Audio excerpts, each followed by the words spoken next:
So today, okay, I think one of the best ways to fail as a great startup is to not know how to do go-to-market and marketing. It's you can have found the perfect problem, you can build the perfect solution, you can find your ICP, you could get a whole bunch of customers, but you have to be able to grow and you have to be able to market. It is absolutely essential. And we don't talk about that much in our program here because you're not quite ready for go-to-market, but hopefully all of you, 3, 6, 9 months from now, will be ready for this. And so what Carrie's going to talk about today is so important for kind of a few months down the road for all of you. So Carrie is one of 2 people I hired at my startup Quandl, who without them I never would have made it. Just to point out how important marketing function is. So Carrie basically led brand marketing at Quandl. In my opinion, your biggest accomplishment was establishing a brand power that was we were punching so far above our weight. We had so much respect in the market for our brand, and that is a testament to what good marketing can do. So since Quandl, Carrie went on to, she was running she was CEO of a company called Copper, which is a competitor to Salesforce. And these days she's working as what do you actually call it? Fractional CMO. Fractional CMO. And she's already fractionally CMO'd one Antler company. And for some of you, she's probably in your future in some way, shape, or form, because I'm going to, at some point, be encouraging you to take advantage of what Carrie could do for you. So I asked Carrie, she very kindly agreed to come give a kind of 101 on marketing and go-to-market. And the idea is she's got a short presentation to just set the table, and then she'll be at your disposal for questions. So definitely bring the questions, take advantage of having her here today. So Carrie, thank you for being here. Glad to be here. Thanks, Cameron. Hi, everybody. It sounds like, from what I've heard from Tamara, it sounds like this has been an incredible experience for you all. So happy to hear that, and I'm so happy to be here today. Tamara gave a pretty good intro. I think another question for you to ask me is about the brand identity that we built at Quandl, because that was very special. Okay. As a fractional CMO, I'm focused on working with early stage startups, so usually Series A, Series B, a little bit of seed as well. And having had the experience that I've had, I have made a lot of mistakes, so you don't have to. So I'm here to just impart a little bit of wisdom, and then we will move on to some Q&A. So before I start, I'm literally going to start with what is marketing. I'm going to present my definition of what I think marketing is, but I would love to hear what your definition of marketing is. I would love to make this as interactive as possible. So is there a brave soul out there who wants to raise a hand and say what they think marketing is? Yeah, at the back. So I love that background, so I may be cheating, but it's like, to me, it's the 4 Ps, like product, place, promotion, and price. Okay.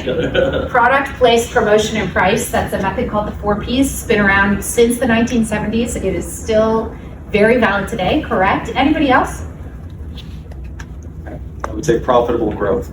Profitable growth, very good. So marketing is in service to the business, absolutely. And if you are not growing the business, you can't have marketing. Anybody else? Letting people know your brand exists. Yeah. Letting people know your brand exists, very good. Brand awareness, right? That's a big piece of marketing for sure. One more?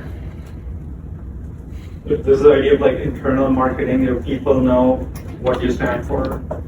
I think at bigger companies that becomes a thing. I don't think we need to worry about that for the next several years, but it is possible. So I define marketing, I do almost everything based on what I think most people miss about what marketing really is. Because there's a couple of things that people just don't get right. To me, it's 2 things. The first is it's a system. It's a system to earn the awareness, then the trust, then the consideration, then the share of wallet from a prospective customer. And that system follows a structured journey that the prospective customer goes through. And that system has to be operating, firing on all cylinders all the time. And if there's one mistake that I see people make all the time, you're gonna hear me say this a few times today, is that they think single channel. We need marketing, let's run some Facebook ads. We need marketing, let's create a blog. That is not how marketing works. Marketing has to be thought of as omni-channel. It is a system. The second thing I think most people miss about marketing is emotional. It is an emotional appeal, even in B2B. I know that most of you here are in B2B. I myself have spent the bulk of my career in B2B. It's still true. Just because we're not consumer marketers doesn't mean that we have to take emotion out of the equation. Okay? We have to, people are going to buy what you have, not because of what it is, but because of how it makes them feel. You have to tap into their aspirations and their pain points so that you can build a genuine desire from them for what you're offering. Okay? So now that we know what it is, I have I have a couple of examples of what I think are good marketing and bad marketing. And I'm using billboards, not because startups always use billboards, because you don't, but because you only have like a second to look at them, and they're a little microcosm of what marketing means to me, and especially this emotional piece that we're talking about. So so have a look at this and tell me, do you think this is good or bad? Bad. Bad. Why? Too many words. I can't relate to this. You can't relate to this. Say more about that. I like that answer. So it's kind of like for someone else, not for myself. Okay, that's fair. Yeah. There's no emotions? There's no emotions, right? I don't know what this is. You don't know what it It's is. a billboard, and I'm driving or whatever, so like I'm not gonna get it in half a second. Yeah. And yeah, those are probably the biggest things. Yeah. Same. Again, too many words. Not humanable enough. Yeah. Yeah. To just catch it in within 10 seconds. Yeah. Yeah. There's no message. There's no message. That's right. What's it saying? A new era for customer success productivity. What does that even mean? I don't know what it means. Do you know what it means? All I know is that it seems like they tried to inject a little bit of FOMO in there, right? Oh, we're living in this new AI era. Everything's in a new era. That means customer success has to be in a new era. I better get on this. But it doesn't work. It just doesn't work. And you'll see so much more of this than you will of the good stuff. And the reason is, when you get so deep into your own product, it's really hard to pick your head up and see it the way other people would see it. You know, so marketing is really a form of empathy. You constantly have to be putting yourself in the shoes of somebody who knows next to nothing about what you're offering. Constantly. And it's very hard to do that sometimes. Yeah. There have been a couple of times when I've watched ads on YouTube and I have been like, what was that thing? I could really use it. Let me go find that thing. Here, the Vitelli is like hidden at the top right hand corner. Like, Yeah. you want to like a new era of customer productivity speaks to me, but like you want to put like if someone really likes it, like how are they gonna go find out more about your product? You need to like tell them the name of your product. Well, and the crazy thing is they've got all those other logos at the bottom, right? You might remember the other logos, not theirs. I've never seen that before. Yeah. I think I tend to kind of have a different opinion on this, similar to what you mentioned in terms of omni-channel and multiple touch points. Like one ad, one piece of asset does not have to cover everything. You don't need to find it. You don't need to know what it is. It's supposed to fill it. It's a puzzle piece, and with the other touch points, it makes the whole puzzle. You're right, and for sure, this is not the only touch point that they are doing with this campaign. So this new era for customer success productivity is on the web, it's on your socials, it's going to be in a bunch of other places. You're absolutely right, it's multi-channel. But I still think it does not talk to the emotion of the user, of the ISP. Now, how about this one? Oh, I love it. So again, or because it's a billboard, as you're driving by, you'll see your mom and then keep driving.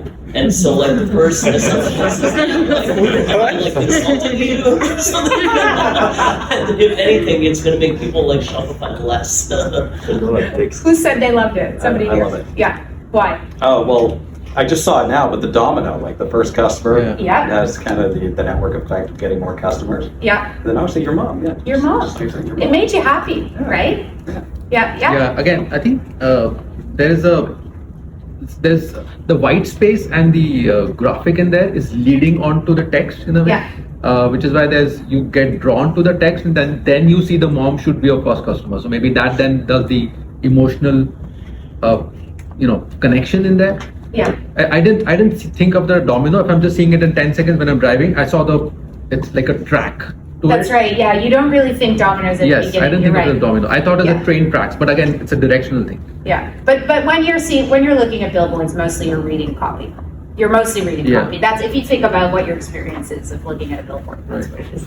It's still, Yeah, So like I like it, like your mom should be your first customer. I think that's a great hook. It makes me want to know more about what other stuff's there. very And I good. look at Shopify and I'm like, okay, cool. Like, Right. Yeah. Over Yeah, here. same sort of thing. I mean, even within the, say, North American phrasing, starting with your mom, Yeah. Yeah. they say that you're gonna, you at least read the second sentence. Rather than the At second. least it's pink, right? It's very well thought out. Like first of all, they have the first few sentences in red. Red always is an alert. People always read that, and that not your only customer is in green, which is a positive message. Yeah. And then it speaks to the emotion. Your mom, like of course you're gonna look at that because there is an emotional aspect to That's that right. message. Yeah. Yeah, it's like really capturing. All right. One more, and then we're gonna move on. Just like how you're gonna work before I understand what it is, like it's Yeah. familiar, like a web interface, like you're used to looking at that. Yeah, a lot of nice white space in this too. And I mean, it's Shopify, so everybody has the brand awareness already, but I think this is wonderful. I think you see this and it taps into the entire reason you started a company. And it might not be your mom, but there are people out there who love you, who've got your back, and they're the ones that you're gonna lean on when you're going through this journey. And what better way to do that than with Shopify? I think it's excellent. I got one more example. And the guys from Faroot are here today because Faroot is my client, and they're just down the hall over there. So I spend 2 days a week on site, and that's how I ran into Tamara. And Faroot is in the front-end compliance and cybersecurity space. So we think a lot about Vanta. Anybody here know Vanta? Familiar with Vanta? Yeah, okay. And everybody here familiar with SOC 2? Yeah. SOC 2 compliance? Yeah, okay. So compliance that doesn't SOC too much. What do you think? Great, great, thumbs up, yep. Yep. We tell you we're good at Laura. It's good. I didn't work on it. No, but yeah, like it gets the point across that for anyone that's interested in SOC 2, they'll understand what it is immediately, and just the way your eye moves. Like SOC 2, 100%. Vanta, I get it. And then 100%. keep moving. yeah, That's really good. yeah. Like a small story, might not be related to here, but when I saw this billboard, my sister was visiting. I especially took her in the car to show this billboard. This was in SF near the Mission District. Yeah. And I was like, see, SF is so techy. Even the jokes are like this. So Right, yeah, exactly. this kind of remains in your memory. Yeah. Because you then take people and show these things. It's outstanding. Yeah, it's outstanding. And again, it does tap into emotions, right? It does. And the second one in particular, anybody who's ever tried to sell into an enterprise and been turned down because they don't support SOC 2, and then went and looked into what it would mean to support SOC 2 and realized that it would be a terrible experience, understands that billboard. And that's who that is designed for. So it's very, very well designed for its customer. Really good. So emotion in marketing, remember that. Have a personality, have a voice. I'm gonna switch tracks now to the 4 pillars of marketing. So this is a model that I like to use basically anytime I come into a startup, whether I come in as a full-time hire or I come in as a consultant. This is what I do first. Okay, so the first thing is, who is your customer? Who is your ICP? Who needs your product the most? What is their pain? What is the journey that they're gonna go through because of that pain? And what are they like as people? Are they friendly? Are they square? Are they funny? Are they aggressive? What are they like? You cannot know your customer too well. You can't. And one piece of advice that I like to give here for early stage is the more specific your ICP, the better. And we have a term for this, we call it your super specific who. Who is your super specific who? You will expand to broader audiences when you have found success. But at the outset, the more alike your ICP is, the easier it is for you to get the right message in front of them. So be more specific rather than more generic. The second thing is, what do they want or need from you, and how are you going to express it to them? So this is going to form the basis of your messaging and your positioning, which you all know is a really important part of marketing. And how are you going to position yourself to capture their attention? The third thing, now that you know who they are, you can figure out where they hang out. So where do they hang out digitally? Where do they hang out physically? What events do they go to? What communities are they in? Are they on Reddit? Are they on LinkedIn? And then through that, you can build a channel strategy.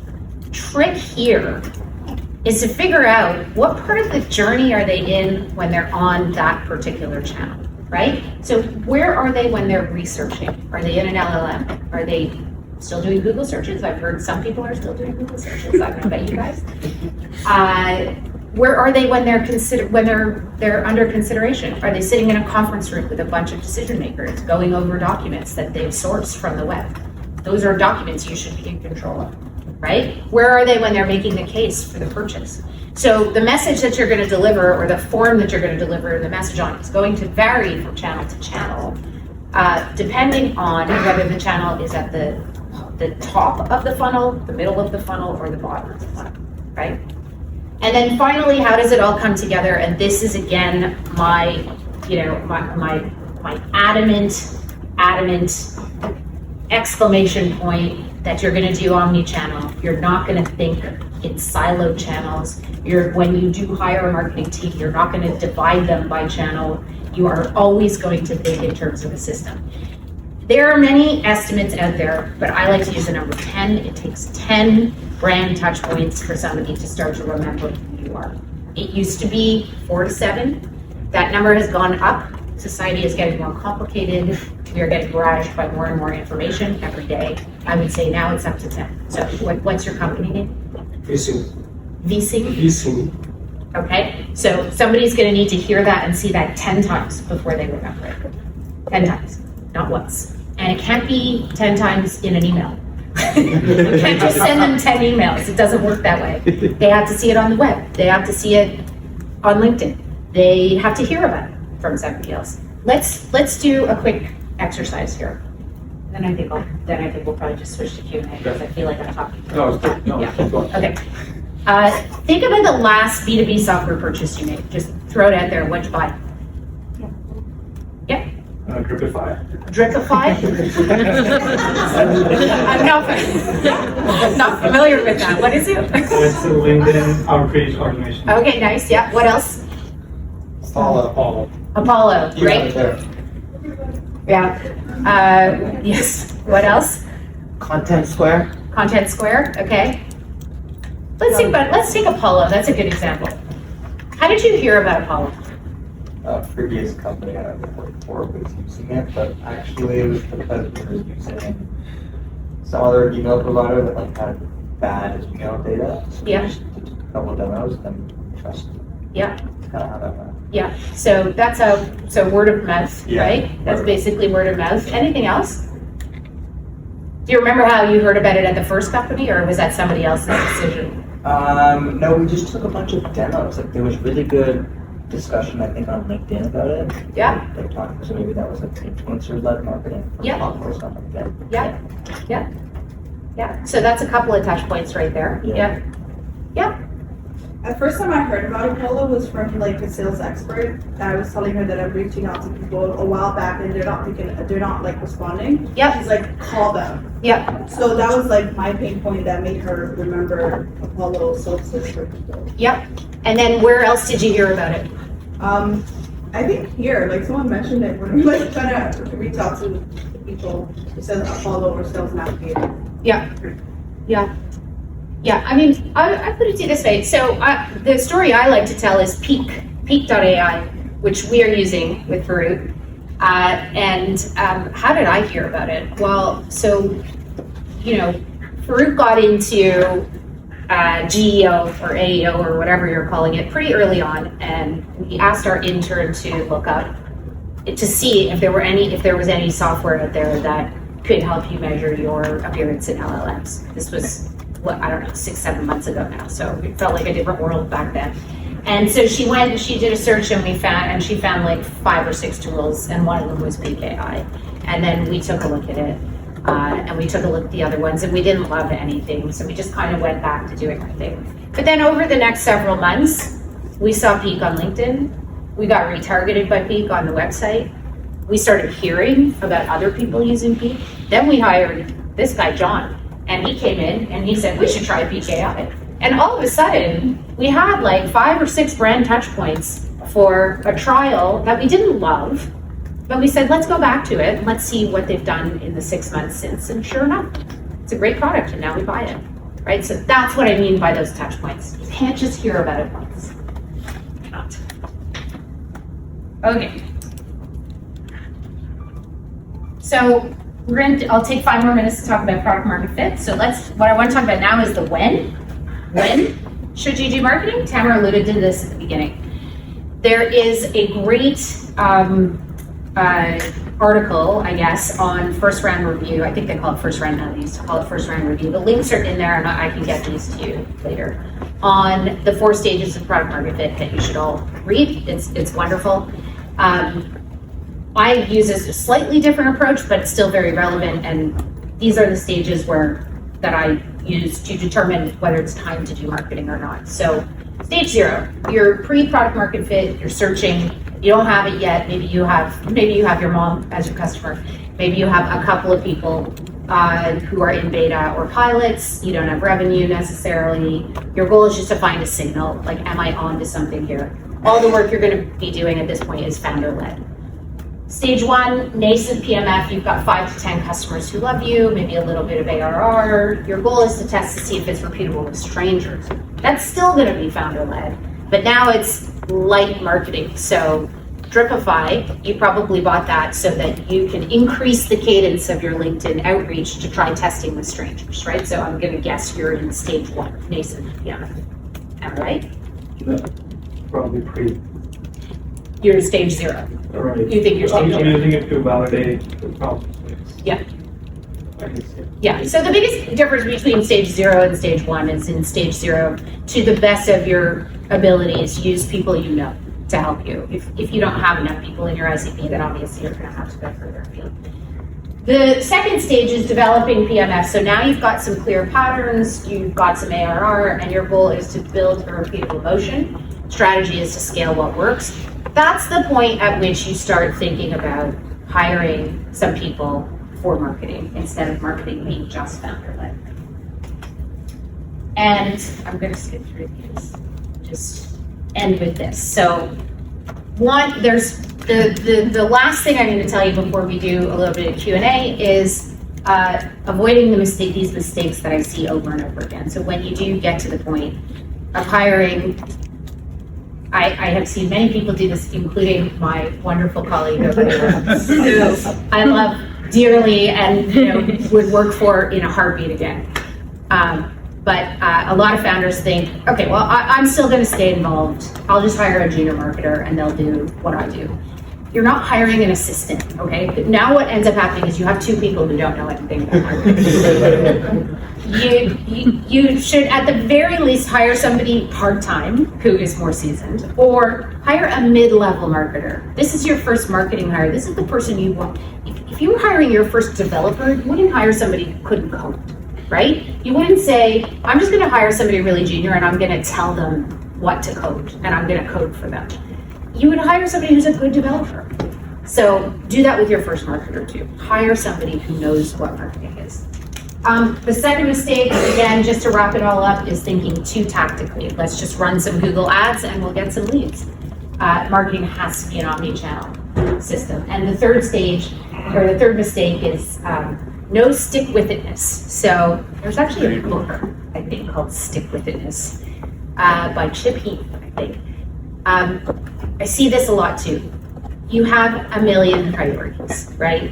We live in a world where everything comes at you hard and fast all the time. So somebody has a great idea to adjust all of our blog entries to have schema markup to see if we can improve our positioning in LLMs. Great. So you assign somebody to that task, somebody gets that task done, and then before you know, if there's even been any progress, you move on to the next thing, right? The reality is you're not going to get everything right the first time. You have to iterate.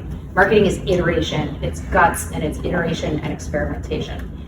And if you drop that because this other really big thing is in your way over here and you need to get that done, you're never going to get the value out of the time that you invested in this first project. So I know it's really hard to slow down, but be very, I use a baseball metaphor because I'm so excited about the Blue Jays.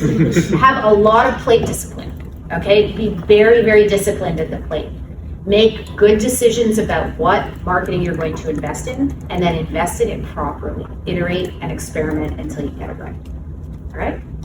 Okay. Questions?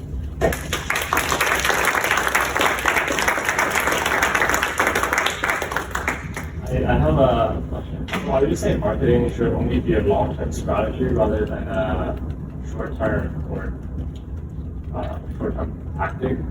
Well, what would you accomplish with a short-term tactic? Like, what would be your goal? Get a burst of people to be aware of your product. If you get a burst of people to be aware of your product one time, they still don't really know who you are or what you do, right? Maybe you can do that on Product Hunt. It's not easy. It is not easy. But I would argue, again, coming back to this touch points, you're going to need to reach people more than once before they trust you enough to even do a free trial of your software. Yeah, so kind of following on that point, like how do you, when you're working with a founder or whatnot, that's like, I can't measure the ROI of that billboard, so I don't want to do it. Yeah. But like obviously just what you're saying, like the importance of different touch points in different states the consumer, or like the customers in. So like how do you get them to, whoever you're working with, to switch their mindset to be more oriented to like how brand building comes both like long term and short term? Yeah, it's a really good question. That's a really good question. It's, you know, it is a lot of education. I have to talk until my voice is hoarse. I have to repeat myself 100 times before the message sinks in. But the corollary to that is that I'll get going right away, right? Like, it's not like you have to wait until all these systems are in place before you can accomplish anything.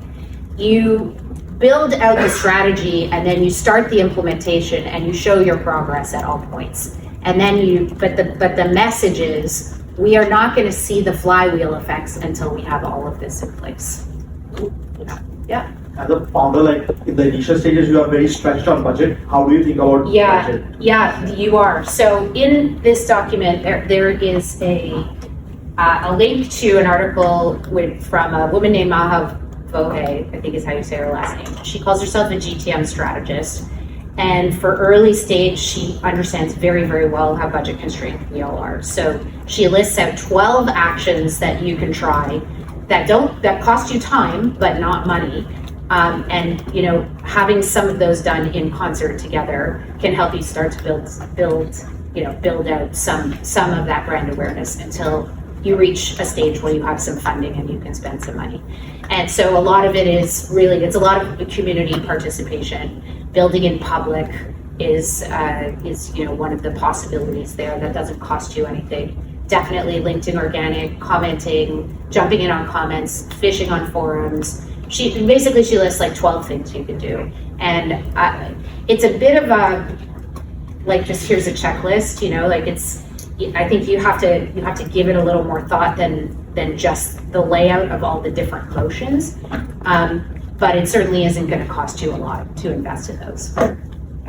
Yeah.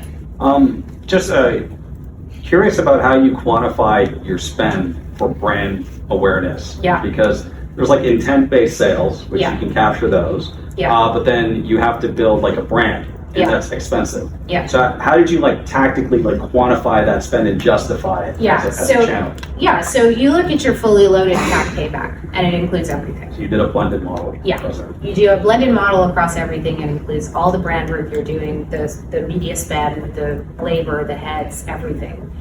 And you get a fully loaded model that way. So if you're hitting your metrics on that, then I don't think you have to explain anything to anyone, right? The board, any board, if you go before the board and you say my CAC payback is 6 months, you're good. You're in good shape. If you have a CEO who wants a deeper level understanding of ROI, it does get a little bit trickier because you have to convince them that you cannot directly measure ROI from certain types of categories. This happened with us, right? We made a huge investment in PR, in public relations, which for a company of Quandl's size in the space we were in was unusual. It was very unusual, and it was where the bulk of our marketing budget got spent. But we did it because we were selling these really cool non-market data sets, and the data itself told amazing stories. So when you have this primary data set that can tell really compelling stories, you can go to the New York Times, and you can go to the Wall Street Journal, and you can go to the Financial Times, and they're gonna publish you. And that's really what put us on the map. And that's really what helped us get to where we got. Could I tie a New York Times article to a lead that we generated? Absolutely not. Absolutely not. I mean, maybe sometimes somebody would say, oh, I read about you in the Wall Street Journal, but it's gonna happen 2 or 3 times, right? But it worked. So it's a more difficult conversation on a channel level, but on a CAC payback level, it's an easy one. Yeah. He has his hand up and then. Oh, okay. Oh, you're so sweet. Thank you. Yeah. And so in terms of when you're hiring your first marketing hire, like how do you vet them? And the reason I ask this is because I've worked with a lot of marketing folks, and I feel like that is a department that refuses to be follow metrics or like measure to a KPI. They're like, oh, we're just gonna do stuff and then you'll see results in 3 to 6 months, but they don't actually stick to KPIs early on. Eventually they'll stick to better KPIs. And I personally am of like an old mindset in the sense where if you're a direct-to-consumer brand and your product's worth like $20, if somebody spends $50 to get you 1 sale, that's not success. That's just like anyone can spend $50 to sell a $20 product, Right. for example. Right. Yeah, I think you're not talking to the right marketers. Like, how do you vet them? Yeah, right, exactly. Well, I mean, these days I feel like all marketers are extraordinarily ROI driven. Like they understand that there's no world for, I mean, maybe it's okay in the short term to lose money when acquiring customers, but they know that eventually it has to scale. So I think what I just would recommend that as part of your interview process, you ask very deep and specific questions, not only about ROI or KPIs, but about what is acceptable, what is acceptable for you to spend, and see what the answer is, right? Try to weed them out that way. If they give you a vague answer, then you know you've got one of the people that you were just talking about. But if they give you a specific answer, they'll say something like, when I first launch, when I launch my first holiday campaign, I know that I'm gonna spend 30% more to acquire a customer than my ultimate goal is. But I will iterate on that, and over time, I will bring that cost down by 30% to hit my payback goals. You're looking for that level of response. Maybe not in so many words, but that level, those were some fancy words. Yeah. Somebody back here was next in the hat. Mine's just related to that. Oh, The question right. is just like, I've hired many marketing people over the years in my previous business, and I've just learned that marketing degrees do not age well. So it's really looking at exactly that. Like, what did they do? What have you done for where relating? And focusing on that. So I was too much relying on their education and their experience. Right, interesting. I don't think I've ever hired somebody with a marketing degree. Yeah, ever. and I would never do that. And that's not anything against marketing degrees, it's just not, it doesn't seem where I found the talent. Okay, in the yellow, because you. Yeah, so what are your thoughts on like investing in like buying a booth in a trade show versus like, what are your thoughts on that? Because I feel like the ROIs are always low. Yeah. Some people just do it to be there because their competitors are there as well. But Yeah. what are your thoughts on actually measuring ROI? Yeah, we need to introduce her to Rochelle, right? Yeah. Yeah, so it really depends on your ICP. It depends on who your customer is, and it depends on your space. I think in some industries, conferences are extraordinarily valuable because that is where your customer likes to hang out. That's where your customer feels good. That's where he catches up with all of his buddies. That's where you can set up a dinner that you take your customers to after the event is over. And you can 100% have a very successful ROI positive event strategy. We have that at Peru. It's cybersecurity. CISOs love to go to conferences. They love it, right? In other arenas, it doesn't work at all. When I was at Copper, there was absolutely no way we were going to have an event strategy. We were a small CRM provider in a sea of about 1,000 CRM providers, and we were competing against HubSpot, and Salesforce was in the conversation too.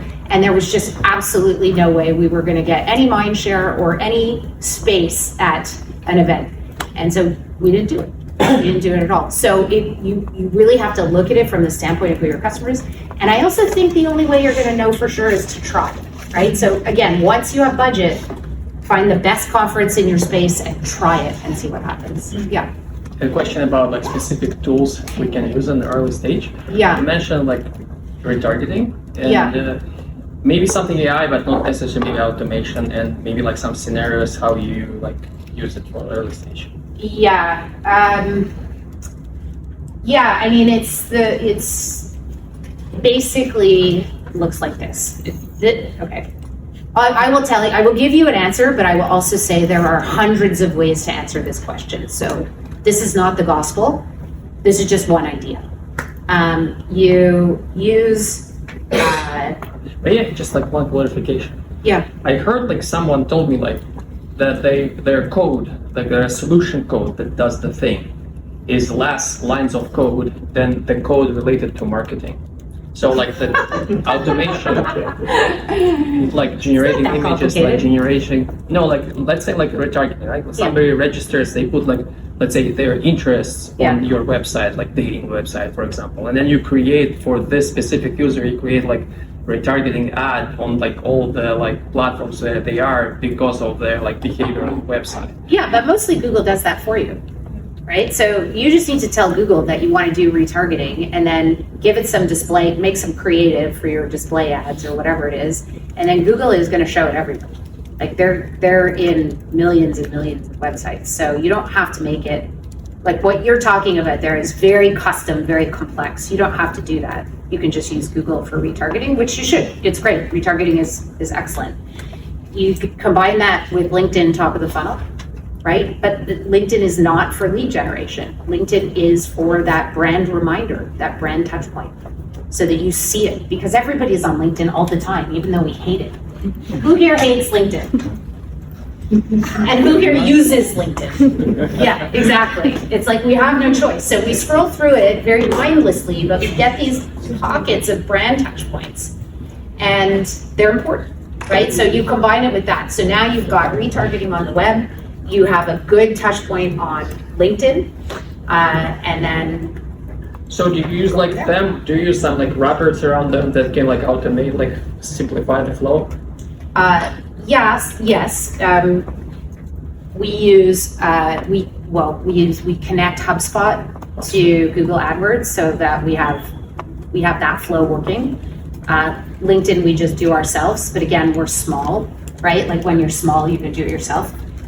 There is automation and systems for all of this, but in the early days, you need to do it yourself. You don't need to use all of the automation. Yeah. Sorry, I had a follow-up earlier. Yeah. You know how like in earlier stage startups, there's always iteration and pivoting? Yeah. At what point do you think you need to revisit your brand identity for marketing? Well, do you have product market fit? I feel like when you start building a social media presence as you're pivoting, you still want to kind of have a brand equity in a way Yeah. before getting to that point. Yeah. But like, how often do you, as you pivot, change your messaging or change your identity or brand identity? Changing your identity is different from changing your messaging, right? You can keep your identity the same. Your identity is a reflection of you as the founder. So I think you want to keep that the same. I don't think you want to mess around with that too much. But you can change your messaging every day, right? When you're early stage and you're not out in front of a lot of people yet and nobody really knows who you are, you can try on lots of different outfits. You're fine. Yeah. Okay. How are we doing on time? I think the subs, I think you 7 more minutes. Yeah. Yeah. Just continue with the Q&A? Yeah. Okay, yeah. About the name of the company. Fruit. When is it late to change the It's never too late to change the name of the company. Never. It just requires work. The bigger the company is, the harder it is.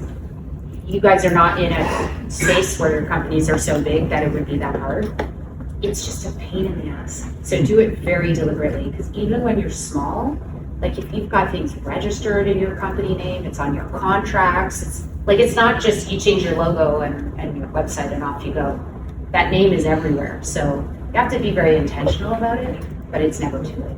It's always possible. Copper was rebranded before I got there, it used to be called ProsperWorks. Does anybody remember ProsperWorks? Too young. Yeah. But you remember that, right? Because we bought ProsperWorks and it rebranded to Copper in 2017. And it was already, it was probably at that time a $15, $20 million company. Not a problem. Yeah. The latest one that they wanted Facebook to Meta, they're betting on Metaverse, and they still failed, right? So it's still a rebrand. It's true. Yeah, it's a good point. Yeah, it's a very good point. Yeah.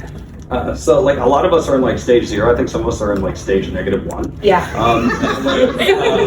Maybe you can comment on early scrappy days of Quandl. Question for you as well, Tamer. What growth hacks, what kind of early wins did you guys have, or little nuggets that would help us out? The first win we had was when Carrie fired the 2 junior people. I did fire both of them. I moved one. You repurposed one. Yeah, I repurposed Who's one. still happily working at Asda. That's right, and she's wonderful. Yeah. She just wasn't marketing. That's it? Fire somebody? She was an assistant. No. Let's go back to when I was building the API. This predates me. This question predates. Yeah, someone carried the thing she talked about. We did a lot of, it wasn't LinkedIn back then, but lots of commenting on forums. We were a data platform. So anytime someone asked any question on any forum where we could possibly remotely answer it with data, we'd say, oh, well, check out this data here on this website. But all the things I did were just hack and get off the ground things, which by the way, I'm much less concerned about for you guys. You all have good hack instincts, get customer 1, 2, 3, 4, right? Where there's gaps, right, is the stage that Carrie's talking about, right? Where you have to start having systemized, we're slide 1 or 2 about being systematic in your thinking. That to me was probably the first thing I learned from her when she first joined us. It is. I now know that you need to take marketing as seriously as you take your product and software development and everything else. It is as complicated and you need, as she also said, you need to bring in people who know what they're doing. You're telling me. It's sort of amazing to me to hear somebody say you have to treat marketing as importantly as you treat everything else. Because in my mind, I'm like, why wouldn't you? Why does anybody need to be told that? It should be obvious. Marketing is the front door of your house. It's what's telling the story. And it's not just for fun, You had a question over here? Great presentation, right? Thank you. I wanted to ask, what are some of the practical strategic methods that we can use that obviously does not involve dollarize or publishing, where we're all probably using now, and one of the kind of use the organic approach, partnership we've used in the past. some practical steps of just rolling out messaging campaigns that have these accounts like that. Right, yeah, like I said, in the slides that you will get, there's a link to an article that has a list of all the actions, like what Tamara was just talking about, the sort of scrappy, hacky motions that you can do to at least get in front of your prospective customers and do so without having to blow through a big budget. There's a question here. Yeah. Something a lot of us are going to deal with, and I guess we're currently dealing with, is building trust with people. Yeah. I was just wondering, obviously it's going to depend company to company, but do you have any tips for like marketing, branding, like how to build trust? Yeah, and that's a very good question. I think the best way I can answer that is, assuming you are all founders of integrity, and I suspect you are because you wouldn't be here if you weren't. You need to build this company in a model of yourself. And that doesn't mean you need to be full of hubris and, conceit or anything like that.